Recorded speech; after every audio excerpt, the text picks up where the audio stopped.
మా బాగోగులు మంచిగా చూసే బాబు గారికే వేస్తాం. జగనకు మట్టిగా జరుగు జరుగు జరుగు జగన్ ఖాళీ చేయి కుర్చీ, జనరాజ్యం వస్తున్నది ఎన్నికల్లో గెలిచి.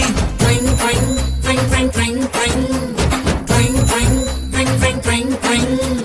జరుగు జరుగు జరుగు జగన్ ఖాళీ చేయి కుర్చీ, జనరాజ్యం వస్తున్నది ఎన్నికల్లో గెలిచి. కొత్త కంపెనీ ఒకటి లేదు, కొత్త ప్రాజెక్టు ఒకటి రాదు, చదువుకున్న జాబు లేదు, జనం మంచి కథలు లేదు. సొంత బ్రాండ్ మద్యం, గంజాయి మొక్కల సేద్యం, ఇసుక కుంభకోణం, నల్ల డబ్బు దుకాణం. పరిపాలన తక్కువ, ప్రెస్ మీట్లు ఎక్కువ, అసెంబ్లీలో బూతులు, అరాచకపు చేతలు. రాష్ట్రమంటే రాబడి అందిన కాడి